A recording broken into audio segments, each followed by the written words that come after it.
Feed ഫുട്ബോളിൻ്റെ മറ്റൊരു എപ്പിസോഡിലേക്ക് എല്ലാവർക്കും സ്വാഗതം. ഈ വീഡിയോയിൽ നമ്മൾ സംസാരിക്കാൻ പോകുന്നത് ഇന്നലത്തെ പ്രീമിയർ ലീഗിലെ ബ്ലോക്ക് ബസ്റ്റർ മത്സരമായിട്ട് നടന്ന മാഞ്ചസ്റ്റർ സിറ്റി വേഴ്സസ് ആസ്നൽ മത്സരത്തെക്കുറിച്ചിട്ടാണ്. അതായത് ചാമ്പ്യന്മാർ വേഴ്സസ് ചാമ്പ്യന്മാർ ആകാൻ ആഗ്രഹിക്കുന്ന ചാലഞ്ചേഴ്സ് തമ്മിലുള്ള മത്സരം.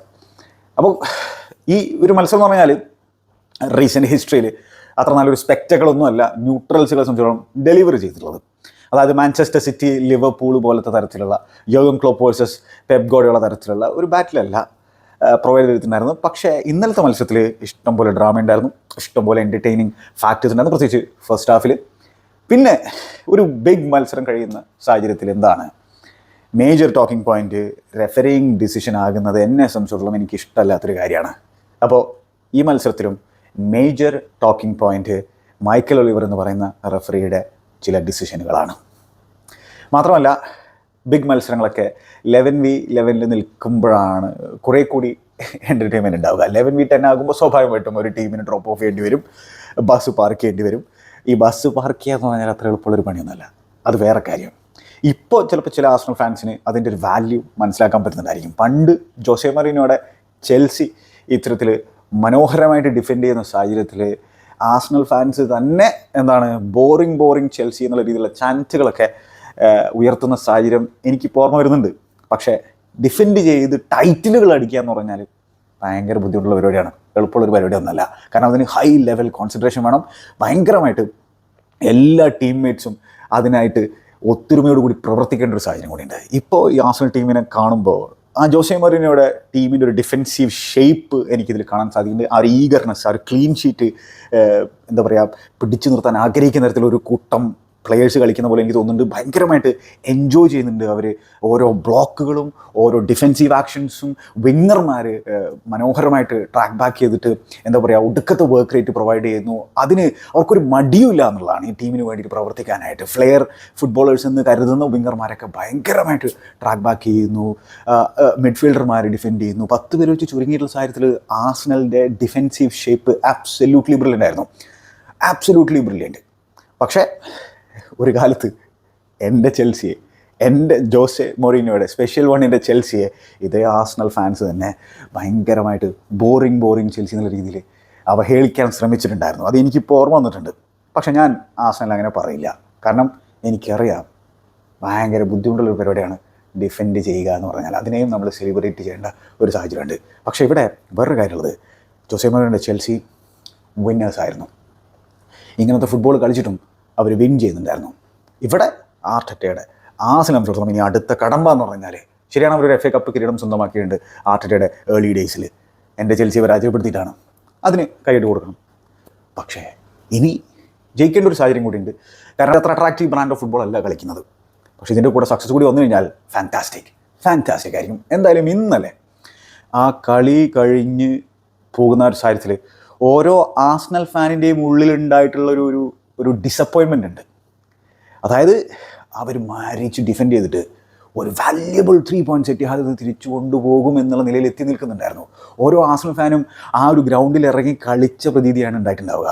അവരും ഡിഫെൻഡ് ചെയ്യുന്ന പോലെയാണ് അവർക്ക് തോന്നിയിട്ടുണ്ടാവുക. കാരണം അത്തരത്തിലുള്ള ഒരു ഡിഫെൻസീവ് മാസ്റ്റർ ക്ലാസ് ആണ് 97 മിനിറ്റ് വരെയും ആർസണലിൻ്റെ ഭാഗം നമുക്ക് കാണാൻ സാധിക്കുന്നത്. പ്രത്യേകിച്ച് ആ ഒരു സെക്കൻഡ് ഹാഫിൽ അൺബലീവബിളി അവർ ഡിഫെൻഡ് ചെയ്തിട്ടുണ്ടായിരുന്നു. പക്ഷേ ഒരു മൊമെൻറ്റിൽ, ഒരു ലക്കി ബ്രേക്കിൽ മാഞ്ചസ്റ്റർ സിറ്റി ഈക്വലൈസർ അടിക്കുന്നു. മാത്രമല്ല അവർ കോൺസ്റ്റൻ്റ്ലി ശ്രമിക്കുന്നുണ്ടായിരുന്നു ആ ഈക്വലൈസറിന് വേണ്ടിയിട്ട്. പക്ഷേ വേണ്ട രീതിയിൽ മാഞ്ചസ്റ്റർ സിറ്റിയെ സംബന്ധിച്ചിടത്തോളം അവർക്ക് വിചാരിച്ചത്ര ചാൻസുകളൊന്നും 10 പേര് വെച്ച് കളിക്കുന്ന ആർസണലിനെതിരെ ക്രിയേറ്റ് ചെയ്യാൻ പറ്റിയിട്ടുണ്ടായിരുന്നില്ല സെക്കൻഡ് ഹാഫിൽ എന്നുള്ള കാര്യം കൂടി എടുത്ത് പറയേണ്ടതായിട്ടുണ്ട്. അപ്പോൾ അത്തരത്തിലുള്ള ടോക്കിംഗ് പോയിൻറ്റ്സിലേക്ക് നമുക്ക് വരാം. അപ്പോൾ എന്തായാലും ഇപ്പോൾ ഇന്നലത്തെ മത്സരത്തിന് മുമ്പായിട്ട് എറ്റിഹാദിലേക്ക് പോയിട്ട് ഒരു പോയിൻറ്റുമായിട്ട് തിരിച്ചു വരുമെന്ന് പറഞ്ഞു കഴിഞ്ഞാൽ ആർസണലിനെ സംബന്ധിച്ചിടത്തോളം അവർ ഹാപ്പി ആയിരുന്നേനെ. മാത്രമല്ല 10 പേര് വെച്ച് ചുരുങ്ങിയിട്ട് ഒരു പോയിൻറ്റുമായിട്ട് തിരിച്ചു വരും എന്ന് പറഞ്ഞിരുന്നെങ്കിലും അവർ ഹാപ്പി ആയിരുന്നേനെ. പക്ഷേ ഇവിടെ ആ മത്സരം എങ്ങനെയാണോ മുമ്പോട്ട് പോയത്, എങ്ങനെയാണോ ഓൾമോസ്റ്റ് അവസാനിക്കാറായിട്ടുണ്ടായിരുന്നത്, ആ നിലയിൽ വെച്ചിട്ട് 2 പോയിൻറ്റ്സ് ഡ്രോപ്പ് ചെയ്തൊരു പ്രതീതിയായിരിക്കും ആർസണൽ കിട്ടിയിട്ടുണ്ടാവുക. എന്തായാലും ആർസണലിൻ്റെ ഈ ഒരു ഡിഫെൻസീവ് ആ ഒരു പോരാട്ടം എന്നൊക്കെ പറയാൻ പറ്റും. ഭയങ്കരമായിട്ട് എല്ലാവരും ഫൈറ്റ് ചെയ്തിട്ടുണ്ട്. അതിന് ഞാൻ അവർക്ക് ക്രെഡിറ്റ് കൊടുക്കുന്നുണ്ട്. ബ്രില്യൻ്റ് ആയിട്ടാണ് കളിച്ചുള്ളത്. പിന്നെ ഡേവിഡ് റായ, പറക്കും റായ എന്ന് ഞാൻ ആ ഒരു മിഡ് വീക്കിലെ ചാമ്പ്യൻസ് ലീഗിലെ ചെങ്ങായിട്ട് പ്രകടനത്തെക്കുറിച്ച് സംസാരിച്ചിട്ടുണ്ടായിരുന്നു. ഈ സീസണിൽ അസാധ്യ പെർഫോമൻസാണ് ഡേവിഡ് റായ കാഴ്ചവെച്ചുകൊണ്ടിരിക്കുന്നത്. ഒരു രക്ഷയില്ലാത്ത പെർഫോമൻസ്. ആളുടെ ഓൺ ദ ബോൾ എബിലിറ്റി നമ്മൾ കാണുന്നുണ്ട്, ക്രോസസ് ക്യാച്ച് ചെയ്യുന്ന എബിലിറ്റി നമ്മൾ കാണുന്നുണ്ട്, ബോക്സ് ഡോമിനേറ്റ് ചെയ്യുന്ന നമ്മൾ കാണുന്നുണ്ട്, ഷോട്ട് സ്റ്റോപ്പിംഗ് എബിലിറ്റി, അതും അതിൻ്റെ റിഫ്ലെക്സസ് അൺബിലീവബിളാണ്. മനോഹരമായിട്ടുള്ള സേവുകൾ ഈ മത്സരത്തിലും ചെന്നൈ നടത്തിയിട്ടുണ്ടായിരുന്നു. മാത്രമല്ല ഈ സീസണിൽ മൊത്തത്തിൽ പ്രീമിയർ ലീഗിൽ 28 ഷോട്ട്സ് ഓൺ ടാർഗറ്റ് അദ്ദേഹം നേരിട്ടുണ്ട്. അതിൽ 25 സേവുകൾ ചെന്നൈ നടത്തിയിട്ടുണ്ട്. ഓൾമോസ്റ്റ് 90% സേവ് പെർസെൻറ്റേജ് എന്ന് പറഞ്ഞു കഴിഞ്ഞാൽ അൺബിലീവബിൾ സ്റ്റാറ്റ്. അപ്പോൾ നമ്മൾ ഈ ടീമിൻ്റെ സ്ട്രക്ചറിന്, ഓർഗനൈസേഷന്, ഗബ്രിയൽ സലീബ പാർട്ട്ണർഷിപ്പിന്, ഫുൾ ബാക്കുകളുടെ ഇൻവോൾവ്മെൻറ്റിന്, വിങ്ങർമാരുടെ ഇൻവോൾവ്മെൻറ്റിന്, ഇതിനൊക്കെ നമ്മൾ ക്രെഡിറ്റ് കൊടുക്കുമ്പോഴും ഡേവിഡ് റായ അദ്ദേഹത്തിനാണ് ഏറ്റവും കൂടുതൽ ക്രെഡിറ്റ് നമ്മൾ കൊടുക്കേണ്ടതായിട്ടുള്ളത്. അതുമാത്രമല്ല ഈ ആസ്നൽ ടീമിനെ സംബന്ധിച്ചിടത്തോളം, അല്ലെങ്കിൽ ഏതെങ്കിലും ഒരു ടോപ്പ് ടീമിനെ സംബന്ധിച്ചിടത്തോളം, അവരുടെ ഗോൾ കീപ്പർമാർക്ക് പല മത്സരങ്ങളും ചിലപ്പോൾ ഒരുപാട് ഇൻവോൾവ്മെൻറ്റ് നടത്തേണ്ട ഒരു സാഹചര്യം ഉണ്ടായിരിക്കില്ല. ഓൺ ദ ബോൾ ബിൽഡപ്പിലും കാര്യത്തിലൊക്കെ ഇൻവോൾവ്മെൻറ്റ് ഉണ്ടായിരിക്കും. പക്ഷേ ഷോർട്ട് സ്റ്റോപ്പിംഗ് എന്ന് പറഞ്ഞാൽ ഇടക്കും തലക്കും മാത്രം ചെയ്യേണ്ട ഒരു സാഹചര്യമായിരിക്കും. അപ്പോൾ അങ്ങനെയുള്ള സാഹചര്യത്തിൽ കോൺസെൻട്രേഷൻ ലെവൽ വേറെ രീതിയിൽ വെക്കേണ്ട ഒരു സാഹചര്യമുണ്ട്. അപ്പോൾ അവിടെ റായ അദ്ദേഹത്തിൻ്റെ കോൺസെൻട്രേഷൻ ലെവൽ ടോപ്പ് നോച്ചാണ് വെച്ചുള്ളത് ഈ സീസണിലുടനീളം. മാത്രമല്ല ആ സംബന്ധിച്ചോളം ഇപ്പോൾ ഈ ഒരു കഴിഞ്ഞ വീക്ക് എന്ന് പറഞ്ഞാൽ നോർത്ത് ലണ്ടൻ ഡാബിയിൽ അവർ വളരെ ഇമ്പോർട്ടൻ്റ് ആയിട്ടുള്ള ഒരു വിജയം കരസ്ഥമാക്കുന്നു. സെറ്റ് പീസിൽ നിന്നാണ് അവർക്ക് ഗോൾ അടിക്കാൻ സാധിച്ചത്. മിഡ് വീക്കിൽ അറ്റ്ലാന്റയ്ക്കെതിരെ വളരെ ട്രിക്കി ആയിട്ടുള്ള ഫിക്സറിൽ അവർ പരാജയം നുണഞ്ഞില്ല. ഡേവിഡ് റായ ഇമ്പാക്റ്റബിൾ ആയിട്ടുള്ള ഇമ്പാക്റ്റ് ഉണ്ടാക്കുന്നു. ഇപ്പോൾ എറ്റിഹാദിൽ വെച്ചിട്ടൊരു ഇമ്പോർട്ടൻറ്റ് പോയിന്റ് അവർക്ക് കരസ്ഥമാക്കാൻ സാധിച്ചിട്ടുണ്ട്. അപ്പോൾ നോട്ട് എ ബാഡ് വീക്ക് അല്ലേ ആ സംബന്ധിച്ചിടത്തോളം. എന്തായാലും മാഞ്ചസ്റ്റർ സിറ്റി അവർ ചാമ്പ്യന്മാരാണ്. അവരുടെ ആ ഡിറ്റർമിനേഷൻ, ആ അവസാന ബസ്സിൽ മുഴങ്ങുന്നത് വരെ പിന്നെ പോരാടുക എന്നുള്ള ഡിറ്റർമിനേഷൻ ഈ മത്സരത്തിൽ നമ്മൾ കണ്ടിട്ടുണ്ട്. അത്ര എഫക്റ്റീവായിട്ട് അവർ ക്രിയേറ്റ് ചെയ്തിട്ടില്ല, അത് വേറെ കാര്യം. ഇനി ഈ മത്സരത്തിൽ കുറേ ടോക്കിംഗ് പോയിൻറ്റ്സുണ്ട്. ഞാൻ തുടക്കത്തിൽ പറഞ്ഞ പോലെ റഫറിയെക്കുറിച്ച് സംസാരിക്കണം, പിന്നെ ഗോളുകൾ വന്ന വഴിയെക്കുറിച്ച് സംസാരിക്കണം. ഇതിൽ തന്നെ ഇനി മത്സരത്തിൻ്റെ ഇവൻസുകളെക്കുറിച്ച് പറയുന്നതിന് മുമ്പ് നമ്മൾ സ്റ്റാറ്റ്സ് ഒന്ന് സംസാരിച്ച് പോകാം. അപ്പോൾ first half entertaining first half ആയിരുന്നു. നല്ല രസമുള്ള ഫസ്റ്റ് ഹാഫ് ആയിരുന്നു. സിറ്റി ഗോൾ അടിക്കുന്നു, ആസ്നൽ ഈക്വലൈസ് നേടുന്നു, ആസ്നൽ ലീഡ് എടുക്കുന്നു എറ്റിഹാദിൽ. അതാണ് നമ്മൾ ഫസ്റ്റ് ഹാഫിൽ കണ്ടിട്ടുണ്ടായിരുന്നത്. Manchester city 5 അറ്റംപ്റ്റുകളാണ് നടത്തിയിട്ടുള്ളൂ. അതിൽ 2 അവർക്ക് ടാർഗറ്റിലേക്ക് അടിക്കാൻ സാധിച്ചു. 2 ബിഗ് ചാൻസ് അവർ ക്രിയേറ്റ് ചെയ്തു. അതിൽ 1 അവർ സ്കോർ ചെയ്തു. ആസ്നൽ 4 അറ്റംപ്റ്റുകളെ നടത്തിയിട്ടുള്ളൂ. 2 അവർക്ക് ടാർഗറ്റിലേക്ക് അടിക്കാൻ സാധിച്ചു. ഒരു ബിഗ് ചാൻസ് മിസ് ചെയ്തു. 2 ബിഗ് ചാൻസസ് അവർ ക്രിയേറ്റ് ചെയ്തിട്ടുണ്ടായിരുന്നു. 2 സെറ്റ് പീസിൽ നിന്നാണ് അവർ ക്രിയേറ്റ് ചെയ്തിട്ടുണ്ടായിരുന്നത്. ഇനി സെക്കൻഡ് ഹാഫിലെ കഥ അതൊരു വല്ലാത്തൊരു കഥയാണ്. അതായത് 28 അറ്റംപ്റ്റുകൾ മാഞ്ചസ്റ്റർ സിറ്റി സെക്കൻഡ് ഹാഫിൽ മാത്രം നടത്തിയിട്ടുണ്ട്. ആസ്നൽ ഭാഗത്ത് ഒരേ ഒരു അറ്റംപ്റ്റ്, അത് അവർക്ക് ടാർഗറ്റിലേക്ക് അടിക്കാൻ സാധിച്ചു. അത് നല്ലൊരു ചാൻസ് ആയിരുന്നു. 9 ഷോട്ടുകൾ ടാർഗറ്റിലേക്ക് മാൻ സിറ്റിക്ക് അടിക്കാൻ സാധിച്ചു. 3 ബിഗ് ചാൻസസേ അവർക്ക് ക്രിയേറ്റ് ചെയ്യാൻ സാധിച്ചിട്ടുള്ളൂ. 11 പേരെ വെച്ച് കളിച്ചിട്ട് 10 പേർക്കെതിരെ ഒരു ഹാഫ് മൊത്തം കളിച്ചിട്ട് അവർക്ക് 3 ബിഗ് ചാൻസേ ക്രിയേറ്റ് ചെയ്യാൻ സാധിച്ചിട്ടുള്ളൂ. മിക്കതും റായ സേവ് ചെയ്യുന്നത് നമ്മൾ കണ്ടു. പിന്നെന്താണ്, കൂടുതലും അവരുടെ അറ്റംപ്റ്റുകൾ വന്നിട്ടുണ്ടായിരുന്നത് ആ ഔട്ട് സൈഡ് ദ ബോക്സിൽ നിന്നായിരുന്നു. കാരണം ആസ്നലിൻ്റെ ഷേപ്പ് ബ്രില്യൻ്റ് ആയിരുന്നു. അതിലേക്ക് നമുക്ക് വരാം. അതിനു മുമ്പ് ഇനി ഇവൻസുകളിലേക്ക് കടന്നു കഴിഞ്ഞാൽ എന്താണ്, തുടക്കത്തിൽ മാഞ്ചസ്റ്റർ സിറ്റി എങ്ങനെയാണ് മത്സരത്തിൽ എടുക്കുന്നത്? സാവിനിയോ സ്റ്റാർട്ട് ചെയ്തിട്ടുണ്ടായിരുന്നു. സാവിനിയോവും അതുപോലെ തന്നെ ഡോക്കുമാണ് വിങ്ങർമാരെ സ്റ്റാർട്ട് ചെയ്തിട്ടുണ്ടായിരുന്നു. ഏർലിംഗ് ഹാലണ്ട് സ്ട്രൈക്കറായിട്ട്. മിഡ്ഫീൽഡിലേക്ക് നോക്കി കഴിഞ്ഞാൽ കെവിൻ ഡെ ബ്രോയിനക്ക് ഫിറ്റായിട്ട് വരാൻ സാധിച്ചില്ല. അതുകൊണ്ട് അദ്ദേഹം ബെഞ്ചിൽ പോലും ഉണ്ടായിരുന്നില്ല. Ilkay Gundogan, Rodri, Bernardo Silva, Kyle Walker right ബാക്കായിട്ട്, പിന്നെ ഗ്വാഡിയോളാണ് ലെഫ്റ്റ് ബാക്കായിട്ട് സ്റ്റാർട്ട് ചെയ്തിട്ടുണ്ടായിരുന്നത്. അക്കാഞ്ചിയും റുബൻ ഡിയാസും ഡിഫൻസിൽ, എഡേഴ്സൺ കീപ്പറായിട്ട്. ആ സംബന്ധിച്ചിടത്തോളം കലിഫിയോരി സ്റ്റാർട്ട് ചെയ്തിട്ടുണ്ട് ലെഫ്റ്റ് ബാക്കായിട്ട്. വൈറ്റിനെ ബെഞ്ച് ചെയ്തിട്ടുണ്ട്, റൊട്ടേറ്റ് ചെയ്യുകയാണ്. ടിംബർ റൈറ്റ് ബാക്കായിട്ട് സ്റ്റാർട്ട് ചെയ്യുന്നു. അദ്ദേഹം ലെഫ്റ്റ് ബാക്കായിട്ട് ഈ സീസണിൽ സ്റ്റാർട്ട് ചെയ്യുന്നത് നമ്മൾ കണ്ടിട്ടുണ്ട്. അത് റൈറ്റ് ബാക്കായിട്ടും കളിക്കാൻ പറ്റും, സെൻറ്റർ ബാക്കായിട്ടും കളിക്കാൻ പറ്റും. അതിൽ ഒരു വെർസറ്റാലിറ്റി ഉള്ള ഒരു പ്ലെയറാണ്. കലിഫിയോരി സെൻറ്റർ ബാക്കാണ്, ഒപ്പം ലെഫ്റ്റ് ബാക്കായിട്ടും അതിന് കളിക്കാൻ പറ്റും. പിന്നെ ഗബ്രിയൽ സലീബ പാർട്ട്ണർഷിപ്പ് തന്നെ. റായ കീപ്പറായിട്ട് മിഡ്ഫീൽഡിലേക്ക് പോയി കഴിഞ്ഞാൽ ഡെക്ലൻ റൈസ്, പാർത്തെ, പിന്നെ നമ്മുടെ കായ് ഹാവേർട്സ് മിഡ്ഫീൽഡ് കളിക്കുന്നു. ട്രൊസാർഡ് ഒരു ഫോൾസ് നയനായിട്ട്. പിന്നെ ട്രൊസാർഡും കായ് ഹാവേർട്സും ഇൻ്റർചേഞ്ച് ചെയ്യുന്ന സാഹചര്യം ഉണ്ടായിരുന്നു. വിങ്ങിൽ നമുക്ക് കാണാൻ പറ്റുന്നത് എന്താണ്, മാർട്ടിനെല്ലി സാക്ക പാർട്ട്ണർഷിപ്പാണ്. ഇതാണ് 2 ടീമുകളും സെറ്റപ്പ് ചെയ്തിട്ടുള്ള രീതി. അപ്പോൾ ഇതിൽ തന്നെ ആസ്നലിൻ്റെ ഒരു രീതി എന്ന് പറഞ്ഞു കഴിഞ്ഞാൽ എന്താണ്, കോമ്പാക്റ്റായിട്ട് ഡിഫെൻഡ് ചെയ്തിട്ട് കൗണ്ടർ അറ്റാക്കിങ്ങിൽ ത്രട്ടൻ ചെയ്യുക. അതാണ് ബിഗ് ടീമുകൾക്കെതിരെ പ്രത്യേകിച്ച് ആസ്നലിൻ്റെ ഒരു രീതി. പിന്നെ മാത്രമല്ല ഈ ഒരു ഒഡിഗാർഡിന് ഇഞ്ചുറി പറ്റിയതിനു ശേഷം അവരുടെ ബിൽഡപ്പിലും പ്രശ്നമുണ്ട്. അവർ കൂടുതലും സെറ്റ് പീസുകളാണ് റിലൈ ചെയ്യുന്നത് ഗോളുകൾ അടിക്കാൻ എന്നുള്ള കാര്യം നമുക്കറിയുന്നതാണ്. അപ്പോൾ ഒഡിഗാർഡ് ഒരു ബിഗ് മിസ്സാണ്. പിന്നെ 9ാമത്തെ മിനിറ്റിൽ എങ്ങനെയാണ് മാഞ്ചസ്റ്റർ സിറ്റി ലീഡ് എടുക്കുന്നത്? അതിൽ കൈൽ വാക്കർ ആ ഒരു സെൻട്രൽ ലൈൻ്റെ അടുത്തേക്ക് റൈറ്റ് സൈഡിൽ നീങ്ങി വന്നിട്ടുണ്ടായിരുന്ന, അതായത് റൈറ്റ് വിങ്ങിൽ നീങ്ങി വന്നിട്ടുണ്ടായിരുന്ന സവീഞ്ഞോക്ക് പാസ് കൊടുക്കുന്നു. അപ്പോൾ സവീഞ്ഞോയെ ആ ഒരു സാഹചര്യത്തിൽ കലിഫ്യൂരി നന്നായി ട്രാക്ക് ചെയ്ത് വരുന്നുണ്ട്. പക്ഷെ അവിടെയുള്ള സവീഞ്ഞോയുടെ ആ ഒരു ക്വിക്ക് ടേൺ അത് കലിഫ്യൂരിയെ കംപ്ലീറ്റ്ലി ബീറ്റ് ചെയ്യുന്നു. അങ്ങനെ സവീഞ്ഞോ നല്ല രീതിയിൽ ഡ്രിബിൾ ചെയ്ത് പോയിട്ട് ഒരു ത്രൂ ബോൾ കൊടുക്കുകയാണ്. ഹാളണ്ടിൻ്റെ റണ്ണ് അവിടെ ബ്രില്യൻ്റാണ്. അദ്ദേഹം എന്താണ് ഓഫ് സൈഡ് ആകാതെ കൃത്യമായിട്ട് നിൽക്കുന്നു. അതിന് ശേഷമുള്ള അദ്ദേഹത്തിൻ്റെ ആ ഒരു റണ്ണ് ബ്യൂട്ടിഫുൾ റണ്ണാണ്. അപ്പോൾ ആ ബോക്സിൻ്റെ റൈറ്റ് സൈഡിലേക്കാണ് അദ്ദേഹം റൺ ചെയ്യുന്നത്. ഡേവിഡ് റായ നല്ല രീതിയിലൊന്ന് കയറി വരാൻ ശ്രമിക്കുന്നുണ്ട്. ആ ഒരു എന്താ പറയുക, ഹാളണ്ടിനെ സംബന്ധിച്ചിടത്തോളം ഇടങ്ങറുണ്ടാക്കാൻ ശ്രമിക്കുന്നുണ്ട്. വളരെ ചെറിയൊരു സ്പേസിലേക്ക് അദ്ദേഹത്തിന് ഇനി അടിക്കാൻ പറ്റുള്ളൂ. അതിലേക്ക് അടിച്ചാൽ മാത്രമേ ഗോളാക്കാൻ പറ്റുള്ളൂ. അല്ലാതെ പിന്നെ ബോഡി ഓപ്പൺ അപ്പ് ചെയ്തിട്ട് ആ ഒരു ഫാർ പോസ്റ്റിലേക്ക് അടിക്കാനുള്ള സമയമൊന്നുമില്ല അദ്ദേഹം സംബന്ധിച്ചോളം. പക്ഷേ അവിടെയാണ് ഹാലണ്ട് എന്ന് പറയുന്ന ഗോളടി യന്ത്രത്തിൻ്റെ അൺബിലീവബിൾ ഫിനിഷിങ് നമ്മളവിടെ കാണുന്നത്. അദ്ദേഹം അത് പോക്ക് ചെയ്തിട്ട് ഫിനിഷ് ചെയ്യുന്നതാണ് നമ്മൾ കണ്ടത്. ആ വളരെ ചെറിയ സ്പേസിലേക്ക് അദ്ദേഹം അടിച്ച് കയറ്റുന്നു. Brilliant finish. അപ്പോൾ ബിഗ് ഗെയിമിൽ ഏർലിംഗ് ഹാലണ്ട് ഗോൾ അടിച്ചിരിക്കുകയാണ്. 10ാമത്തെ പ്രീമിയർ ലീഗ് ഗോളാണ് ചെന്നൈ അടിച്ചത് ഈ സീസണിൽ. ഓൾറെഡി 10 പ്രീമിയർ ലീഗ് ഗോളുകളായി, 100 ഗോളുകളായി മാഞ്ചസ്റ്റർ സിറ്റിക്ക് വേണ്ടിയിട്ട് ചെന്നൈ അടിക്കുന്നത്. 105 മത്സരങ്ങളിൽ നിന്ന് അതിൽ 100 സ്റ്റാർട്ടുകൾ, അതിൽ ഓൾറെഡി 100 ഗോളുകൾ അടിച്ച് കൂട്ടിയിട്ടുണ്ട്. അതായത് ക്രിസ്ത്യാനോ റൊണാൾഡോ റയൽ മാഡ്രിഡിന് വേണ്ടിയിട്ട് 105 മത്സരങ്ങളിൽ നിന്ന് 100 ഗോൾ അടിക്കുന്നത് നമ്മൾ കണ്ടിട്ടുണ്ടായിരുന്നു. അതെന്താ പറയുക, ഒരു ഡെക്കേഡിന് മുമ്പ് സംഭവിച്ചുള്ളൊരു കാര്യമാണ്. ഇപ്പോൾ ദാ മാഞ്ചസ്റ്റർ സിറ്റിക്ക് വേണ്ടിയിട്ട് 105 മത്സരങ്ങളിൽ നിന്ന് 100 ഗോളുകൾ അല്ലെങ്കിൽ ഹാളണ്ട് അടിച്ചിരിക്കുകയാണ്. അപ്പോൾ വളരെ ക്വിക്കസ്റ്റ് ആയിട്ട് ഒരു ക്ലബിന് വേണ്ടിയിട്ട് 100 ഗോളുകൾ അടിക്കുന്ന താരമായിട്ട് മാറിയിരിക്കുകയാണ് ഹാളണ്ട്. അതായത് ക്രിസ്ത്യാനോ റൊണാൾഡോക്കൊപ്പം. എന്തായാലേ ഗോളടി യന്ത്രമാണ്. അദ്ദേഹത്തിൻ്റെ ഫിനിഷിങ്ങിനെ കുറിച്ചിട്ട് പലരും ഇപ്പോഴും എന്തൊക്കെയോ പറയുന്നുണ്ട്. വെറുതെ ക്രിട്ടിസൈസ് ചെയ്യാൻ വേണ്ടിയിട്ട് ക്രിട്ടിസൈസ് ചെയ്യാന്നേ ഉള്ളൂ. അൺബിലീവബിൾ സ്ട്രൈക്കറാണ്. ഒരു രക്ഷയില്ലാത്തൊരു എന്തിരെന്നൊക്കെ മാൻ സിറ്റി ഫാൻസ് വിളിക്കുന്നുണ്ട്. ശരിയായിട്ടുള്ളൊരു സംഭവമാണ്. അങ്ങനെ മാൻ സിറ്റി ലീഡ് എടുക്കുന്നു. റോഡ്രിയുടെ ഒരു ഇമ്പാക്റ്റ് നമുക്ക് കാണാൻ പറ്റുന്നുണ്ട്. പിന്നെ ഒരു ഫ്രീ കിക്ക് മാഞ്ചസ്റ്റർ സിറ്റിക്ക് ലഭിക്കുകയാണ്. ഗബ്രിയലാണ് ഫൗൾ കമ്മിറ്റ് ചെയ്ത് സവീഞ്ഞോയെ ഫൗൾ ചെയ്തെന്നാണ് എനിക്ക് തോന്നുന്നത്. അങ്ങനെ ആ ഒരു ബോക്സിൻ്റെ പുറത്തുനിന്ന് റൈറ്റ് സൈഡിൽ കിക്ക് എടുക്കാൻ വരുന്നത് എൽക്കായ് കൊണ്ടുവരാണ്. മനോഹരമായിട്ടുള്ള ഫ്രീ കിക്ക്. അത് പോസ്റ്റിൽ തട്ടി പോകുന്നു. റായ ചാടി നോക്കി, പക്ഷേ പോസ്റ്റിൽ തട്ടി പോകുന്നു. അത്തരത്തിൽ അങ്ങനെ ഒരു ഓപ്പർച്യൂണിറ്റി കൂടി നമ്മൾ കണ്ടായിരുന്നു. പിന്നെ 14ാമത്തെ മിനിറ്റിലാണ് ഇത് സംഭവിക്കുന്നത്. ഒരു കോർണർ സിറ്റി എടുക്കാൻ പോകുന്നു. അപ്പോൾ അതാ റോഡ്രി ആ ഒരു 6 യാർഡ് ഏരിയയിൽ പുറത്ത് വീണ് എടുക്കുന്നതാണ് കണ്ടിട്ടുണ്ടായിരുന്നത്. എന്താ സംഭവിച്ചതെന്ന് തുടക്കത്തിൽ കാണാൻ പറ്റിയില്ല. പിന്നെ തോമസ് പാർട്ടെ അദ്ദേഹത്തിലേക്ക് നീങ്ങി പോകുന്നുണ്ടായിരുന്നു. അദ്ദേഹത്തിൻ്റെ കാല് തട്ടിയോ എന്നുള്ളത് കൃത്യമായിട്ട് എനിക്കറിയില്ല. എന്തായാലും റോഡ്രി ഭയങ്കര പെയിനിലാണ് കിടക്കുന്നുണ്ടായിരുന്നത്. അദ്ദേഹത്തിൻ്റെ നീ ഒന്ന് ട്വിസ്റ്റ് ആയിട്ടുണ്ട്. അങ്ങനെ അദ്ദേഹത്തിന് പിന്നെ കണ്ടിന്യൂ ചെയ്യാൻ പറ്റാത്ത ഒരു സ്ഥിതിയായിപ്പോയി. അങ്ങനെ എന്താണ് റോഡ്രിയെ പിൻവലിക്കുന്നു. പകരം കോവാച്ചിച്ചിനെ ഇൻട്രൊഡ്യൂസ് ചെയ്യുന്ന ഒരു സാഹചര്യം നമ്മൾ കാണാനാണ്. അതൊരു ബിഗ് ലോസ് ആയിരുന്നു മാൻ സിറ്റി സംബന്ധിച്ചിടത്തോളം. ആ ഒരു ചേഞ്ച് നടക്കുന്നു. ഉടനെ തന്നെ ബെർണാഡോ സിൽവ തോമസ് പാർട്ടെ ഫൗൾ ചെയ്യുന്നൊരു സിറ്റുവേഷൻ നമ്മൾ കാണാനാണ് ആർസണലിൻ്റെ ഏരിയയിൽ. അവിടെയാണ് ഈ മത്സരത്തിൽ ആദ്യത്തെ റെഫറിങ് കോൺട്രവേഴ്സി നമ്മൾ കാണുന്നത്.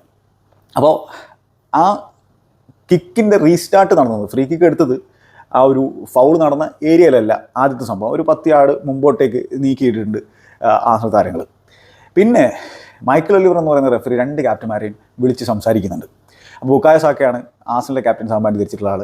കൈൽ വാക്കറാണ് മാൻ സിറ്റിയുടെ ക്യാപ്റ്റൻ. കൈൽ വാക്കർ തൻ്റെ ആ ഒരു റോള് നിൽക്കുകയായിരുന്നു, ആ ഒരു റൈറ്റ് ബാക്ക് റോൾ നിൽക്കുകയായിരുന്നു. ചെങ്ങനെ വിളിച്ച് വരുത്തി ഇങ്ങോട്ടേക്ക് ഈ ഒരു ഫൗൾ നടന്ന ഒരു ഏരിയയിലേക്ക് വിളിച്ച് വരുത്തിയിട്ട് കാര്യങ്ങൾ പറയുന്നു.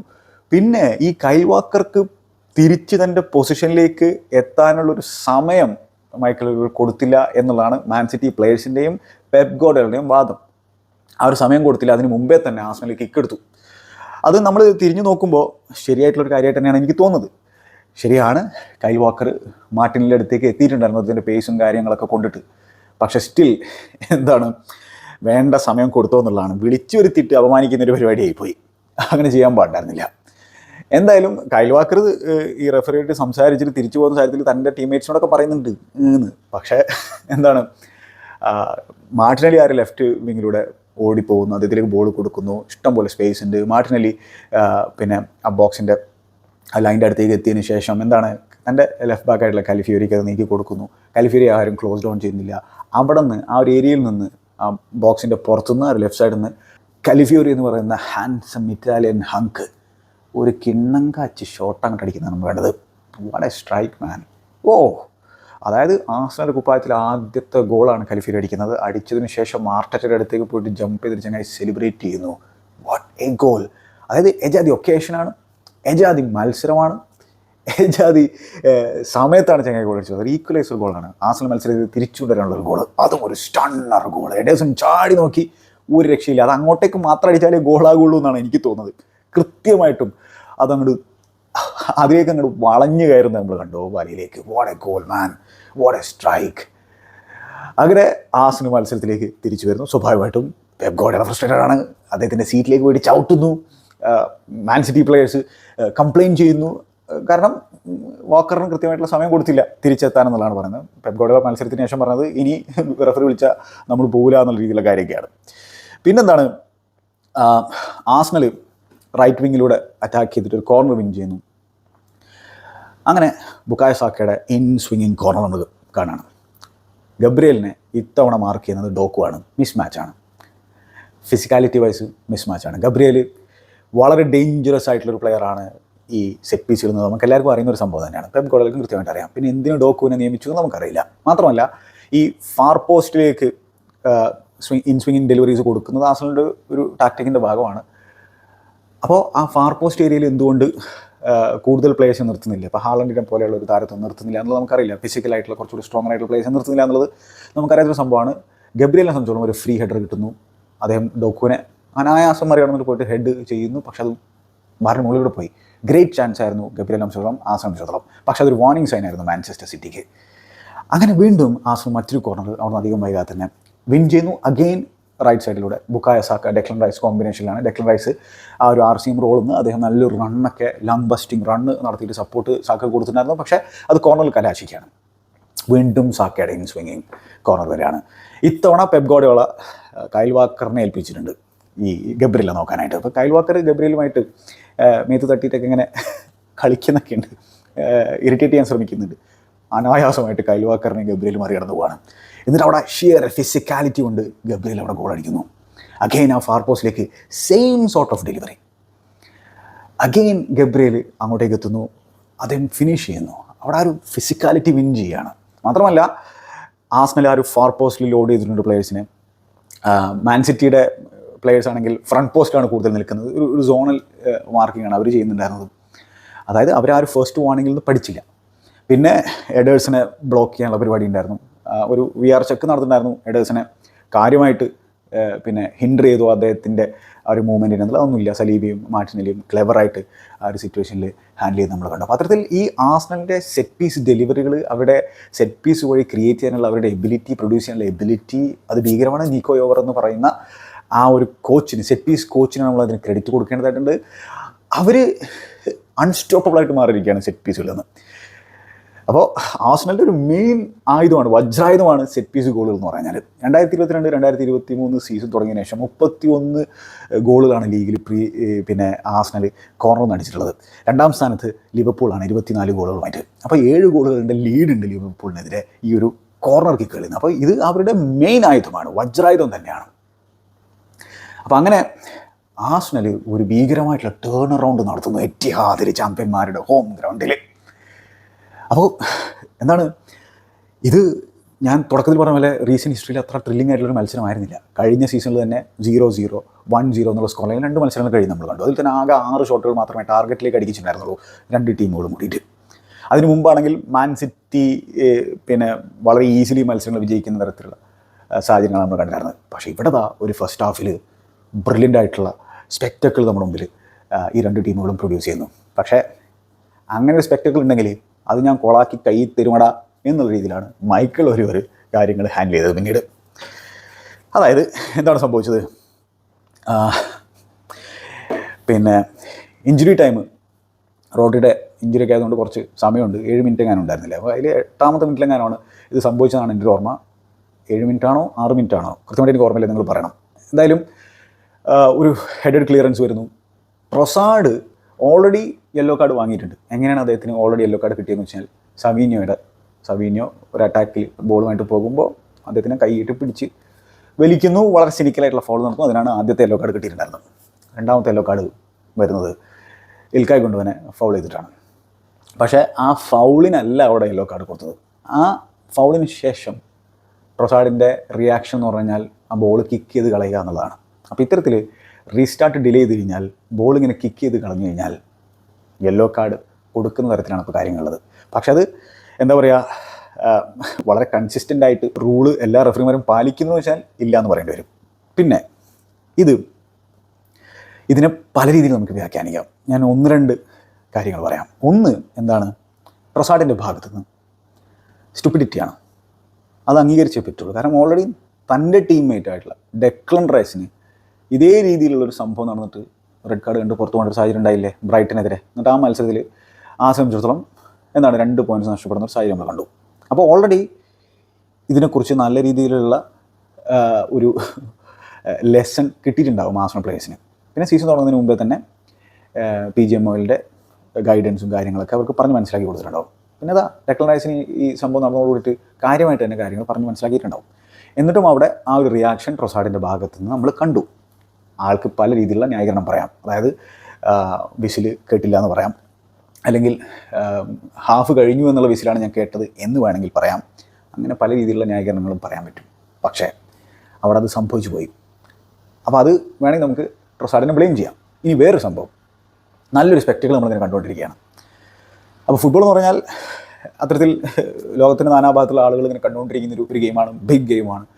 നല്ല രീതിയിൽ ഇങ്ങനെ ഒരു ത്രില്ലർ മോഡിൽ പോയിക്കൊണ്ടിരിക്കുകയാണ്. അപ്പോൾ അതിനെ ഈ രീതിയിൽ സ്പോയിൽ ചെയ്യണമെന്നുള്ളതാണ്. മാത്രമല്ല ഇത്തരത്തിൽ റീസ്റ്റാർട്ട് ഡിലേ ചെയ്യുന്ന പരിപാടി അല്ലെങ്കിൽ ബോൾ കിക്ക് അവേ ചെയ്യുന്ന പരിപാടിക്കൊക്കെ ഇതാണോ ഒരു പണിഷ്മെൻ്റായിട്ട് കൊടുക്കേണ്ടതായിട്ടുള്ളത്? അതൊരു ഡിഫറെൻറ്റ് ചർച്ചയാണ്. കാരണം അത് വളരെ ഹാർഷായിട്ടുള്ളൊരു സംഭവമാണ്. വളരെ ഹാർഷായിട്ട് ആ ഗെയിമിൻ്റെ ഋതത്തെ കിൽ ഓഫ് ചെയ്യുന്ന തരത്തിലുള്ള ഒരു സംഭവമാണ് ഉണ്ടായിട്ടുള്ളത്, അല്ലേ? അങ്ങനെ തന്നെയാണ് ഉണ്ടായിട്ടുള്ളത്. അവിടെ ടെക്നിക്കലി ആ ഡിസിഷൻ റൈറ്റ് ആണെന്ന് വേണമെങ്കിൽ നമുക്ക് പറയാൻ പറ്റും. അപ്പോൾ പിന്നെ ഒരു ചോദ്യമുള്ളത്, ഡോക്കു ഇതേപോലത്തെ ഒരു സംഭവം ചെയ്തിട്ട് അദ്ദേഹത്തിന് എന്തുകൊണ്ട് യെല്ലോ കൊടുത്തില്ല എന്നുള്ളത്. അപ്പോൾ അതിന് ഒരു ഉത്തരം എന്താണെന്ന് വെച്ചാൽ, ഞാൻ സീൻ വീണ്ടും കണ്ടു. അത് കണ്ടപ്പോൾ ഡോക്കു സത്യം പറഞ്ഞാൽ മൈക്കിൾ ഒലിവർ ചൂണ്ടിക്കാണിക്കുന്നിടത്തേക്കാണ് ബോൾ നീക്കി ഇട്ടിട്ടുണ്ടായിരുന്നത്.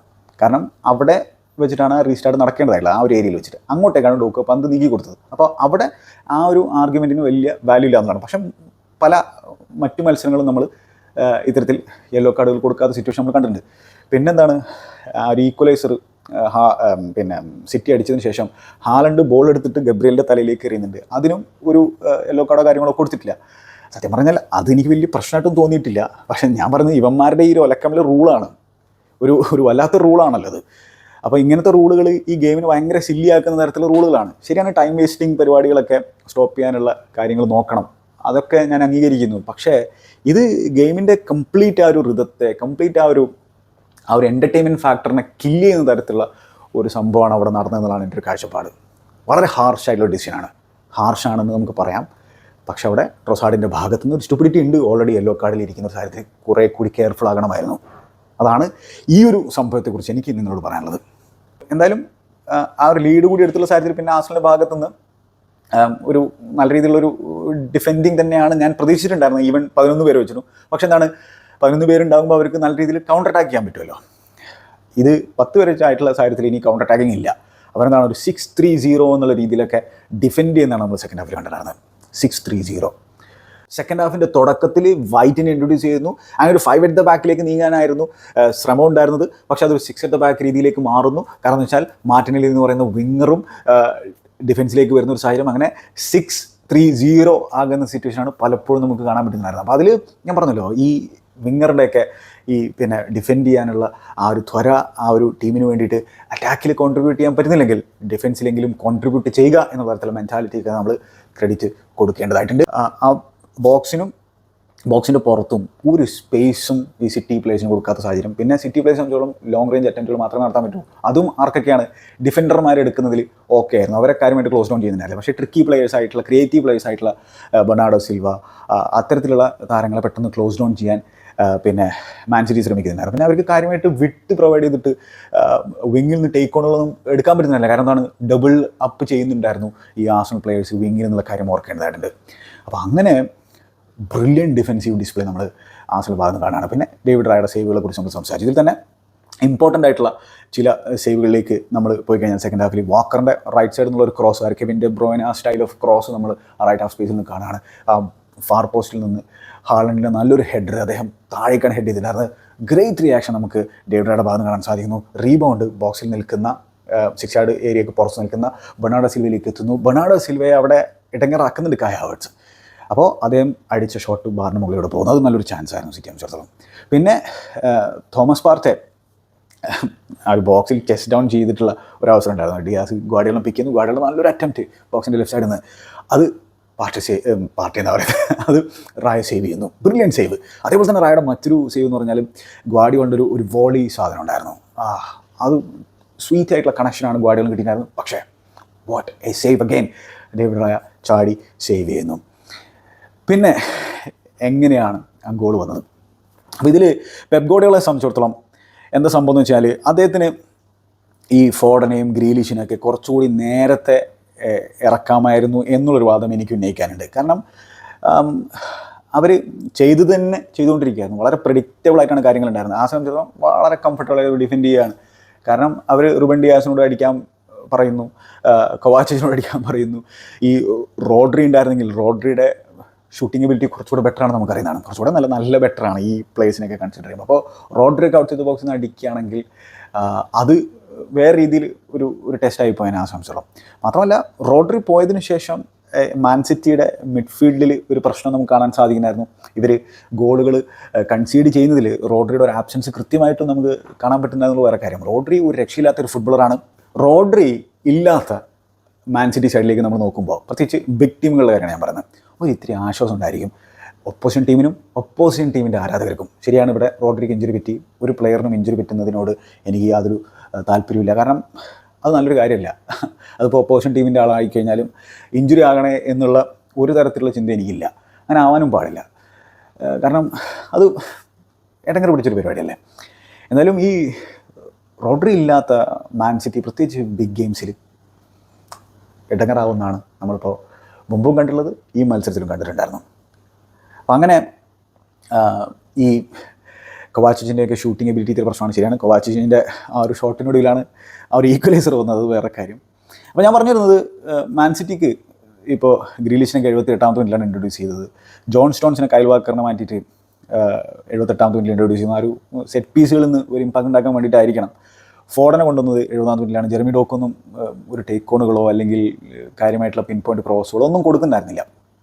അപ്പോൾ അങ്ങനെ ഈ ചേഞ്ചസ് ഞാൻ പറഞ്ഞല്ലോ കുറച്ചുകൂടെ നേരത്തെ വരുത്താമായിരുന്നു പെപ്പിന്. മാർട്ടിനേൽ പിൻവലിച്ചിട്ട് ജെസൂസിനൊക്കെ കൊണ്ടുവന്നിട്ടുണ്ടായിരുന്നു.